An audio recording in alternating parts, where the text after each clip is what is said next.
આજે આપણે એક એવા માણસની વાત કરવાના છીએ જેમણે ગુજરાતમાં બાળકોના ભણતરની આખી રીત જ બદલી નાખી. એમનું નામ હતું ગીજુભાઈ બધેકા, પણ દુનિયા એમને એક બહુ જ પ્રેમાળ નામથી ઓળખે છે, મૂછાળી માં. હવે મનમાં પહેલો સવાલ તો એ જ થાય ને કે એક પુરુષ, અને એ પણ મૂછોવાળા, એ માં કેવી રીતે હોઈ શકે? આ નામ પાછળ એક બહુ જ રસપ્રદ અને દિલને સ્પર્શી જાય એવી કહાણી છે. તો ચાલો આજે આ સફર શરૂ કરીએ.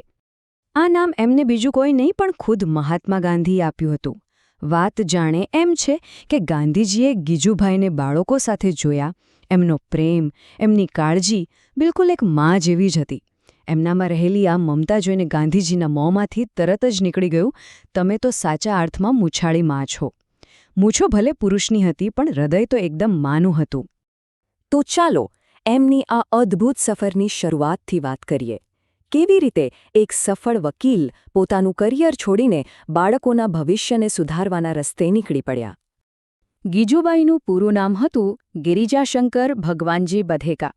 એમનો જન્મ 15 નવેમ્બર 1885ના રોજ સૌરાષ્ટ્રના વલ્લભીપુરમાં થયો હતો.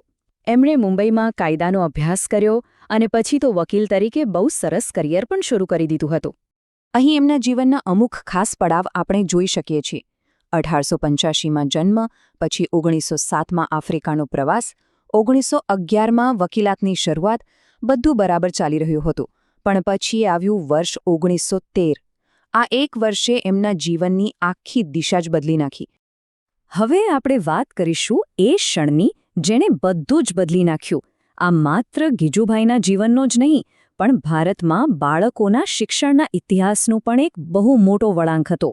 આ કહાણી છે એક પિતાના હૃદયમાં જાગેલી એક ચિનગારીની. વર્ષ હતું 1913. આ વર્ષે એમના ઘરે દીકરા નરેન્દ્રનો જન્મ થયો, અને એક પિતા બનતાની સાથે જ ગીજુભાઈના મનમાં સવાલ આવ્યો કે મારા દીકરાને શ્રેષ્ઠ શિક્ષણ ક્યાંથી મળશે? બસ આ એક સવાલે એમની આખી દુનિયા બદલી નાખી.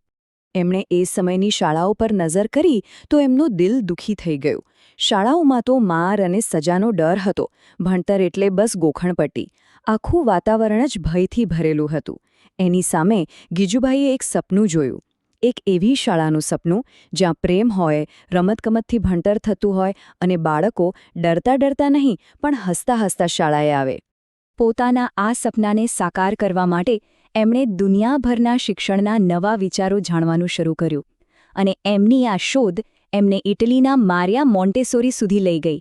આમાંથી જ જન્મ થયો ભારતના પહેલા બાલ મંદિરનો. તો આ મોન્ટેસોરી પદ્ધતિ છે શું? સાવ સરળ શબ્દોમાં કહીએ તો એના 3 મુખ્ય સિદ્ધાંતો હતા. બાળકને પોતાની રીતે શીખવાની આઝાદી આપો, એને રમતા રમતા શીખવા દો, અને શિક્ષક કોઈ ઉપરી અધિકારી નહીં પણ એક મિત્ર બનીને એને રસ્તો બતાવે. આ વિચારો ગીજુભાઈને સ્પર્શી ગયા. અને બસ આ જ પ્રેરણા લઈને 1920માં ગીજુભાઈએ ભાવનગરમાં બાલમંદિરની સ્થાપના કરી. સમજી લો કે આ ભારતની પહેલી આધુનિક પ્રી સ્કૂલ્સમાંથી એક હતી. આ માત્ર એક સ્કૂલ નહોતી, પણ શિક્ષણ ક્ષેત્રે એક ક્રાંતિની શરૂઆત હતી. બાલમંદિરની અંદરનો માહોલ જ કંઈક અલગ હતો. અહીં રમતો રમાડીને ભણાવવામાં આવતું. પુસ્તકોને બદલે ગીતો અને વાર્તાઓ હતા. પ્રેમ અને દયા પર સૌથી વધુ ભાર હતો. માર મારવાનો તો સવાલ જ નહોતો. અને ટીચર, એ તો દરેક બાળકના પાક્કા દોસ્ત હતા. ગીજુભાઈ માત્ર એક સારા શિક્ષક બનીને ન અટક્યા. એમની કલમ પણ એટલી જ જબરદસ્ત ચાલતી હતી. એમણે બાળકો અને શિક્ષકો માટે વાર્તાઓ અને વિચારોની એક આખી નવી દુનિયા બનાવી. એટલે જ તો આજે એમને ગુજરાતી બાળ સાહિત્યના પિતા તરીકે ઓળખવામાં આવે છે. 200 બિચારો તો ખરા. ગીજુભાઈએ બાળકો અને માતા પિતા માટે 200 કરતાં પણ વધુ પુસ્તકો લખ્યા. એ પણ એવા સમયમાં જ્યારે બાળકો માટે વાંચવા જેવું ખાસ કશું હતું જ નહીં. એમણે તો એકલા હાથે આખી લાઇબ્રેરી ઊભી કરી દીધી. એમના પુસ્તકોની વાત કરીએ તો દીવા સ્વપ્ન તો એમની માસ્ટરપીસ છે. એમાં એમણે શિક્ષણમાં કેવા સુધારા કરવા જોઈએ એના પર બહુ જ સરસ રીતે વાત કરી છે.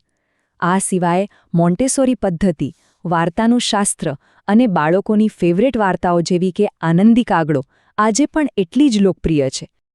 ગીજુભાઈના આખા કામનો સાર આ એક વાક્યમાં આવી જાય છે. એ માનતા હતા કે ભણતરનો મતલબ બાળકના મગજમાં માહિતી ભરવાનો નથી, પણ એની અંદર જે શક્તિઓ છુપાયેલી છે એને ઓળખીને બહાર લાવવાનો છે. ગીજુભાઈ 1939માં આપણી વચ્ચેથી ભલે ચાલ્યા ગયા, પણ એમના વિચારો અને એમનું કામ આજે પણ જીવંત છે. તો ચાલો એ સમજીએ કે આજના સમયમાં પણ ગીજુભાઈ આટલા મહત્વના કેમ છે. એમનું યોગદાન ખરેખર બહુ મોટું છે. એમણે ભારતમાં પ્રી સ્કૂલ શિક્ષણનો પાયો નાખ્યો, બાળ કેન્દ્રિત શિક્ષણની નવી રીતો વિકસાવી, ગુજરાતી બાળ સાહિત્યને એક નવું જીવન આપ્યું અને સૌથી મોટી વાત, શિક્ષક અને વિદ્યાર્થી વચ્ચેના ડરના સંબંધને મિત્રતામાં બદલી નાખ્યો. અને અંતે એક સવાલ જે આપણે બધાએ આપણી જાતને પૂછવો જોઈએ. આજની આધુનિક શાળાઓ, મોટી મોટી બિલ્ડિંગો અને ટેકનોલોજી વચ્ચે શું ગીજુભાઈના દિવાસ્વપ્નમાંથી કંઈક શીખી શકે છે? શું આપણે ભણતરને ફરીથી આનંદદાયક બનાવી શકીએ? આ સવાલનો જવાબ આપણે સૌએ સાથે મળીને શોધવાનો છે.